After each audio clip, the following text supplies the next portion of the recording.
பிரகாசமாக இருக்குதா? யார் வாழ்க்கலாம் நல்ல பிரகாசமாக இருக்கு? கைதுக்கு பார்ப்போம். இந்த வாழ்க்கை கிட்ட தான் இருப்பாங்க. சரி, இன்னைக்கு எல்லா வாழ்க்கையும் நம்ம வெளியேற்றி வச்சிருவோம். ஏன் அவன் வாழ்க்கை இருக்கா இருக்கு?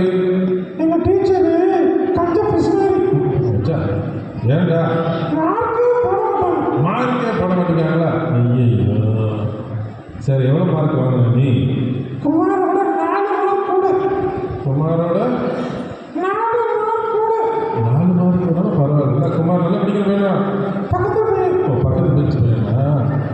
சரி, குமார் எத்தனை மார்க்கு? குமார் எவ்வளோ மார்க்கு?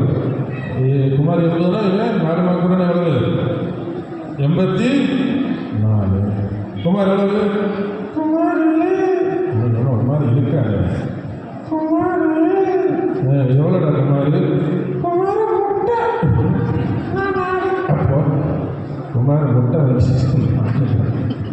அதான் டீச்சர் மார்க் போட்டோன்னு சொல்லியோ? சரி, வீட்டில் எவ்வளோ நேரம் படிப்பேன்?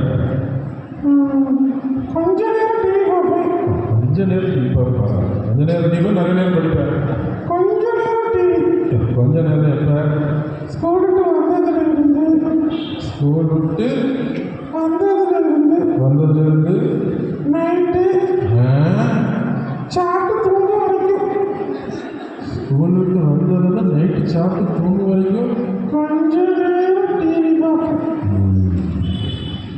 ஸ்கூல் விட்டு எத்தனை மணிக்கு வருவேன்? 5 மணி. நைட்டு சாப்பிட்டு படிக்கிறது 10 மணி. 5 மணி நேரம் டிவியை பார்த்துட்டு கொஞ்சம் சரி, உங்கள் அப்பா? எங்கள் டேடி எப்போ வருவாங்க காத்திருப்பேன். அப்பா மேலே என்ன பாசம்? எதுக்கு தெரியுமா? எதுக்கு? செல்ஃபோனை வாங்கி கேம் விளையாட. நான் எங்கள் அப்பா பாசமா அப்பா வருவாங்கன்னு பார்த்தா அப்பா வந்து செல்ஃபோன் வாங்கி கேம் விளையாடுறோம். இப்படியெல்லாம் படிக்காமல் செல்லை பார்த்துட்டு டிவியை பார்த்துட்டு என்ன சொல்கிறா? வாழ்க்கை இருந்து வச்சான். அதுதான் ஏசப்பா சொல்கிற யோவான் 8:12. ஜீவ ஒளி அடையணும்னா ஏசப்பாவை நோக்கி பார்க்கணும். அவர் தான் ஞானம் தருவது. ஞானம் தருவது. நீங்கள் செல்ஃபோனு டிவி பார்க்கறதெல்லாம் விட்டுட்டு என்ன செய்யணும்? சாப்பிட்டு தூங்கணும். சாப்பிட்டு தூங்கணும்.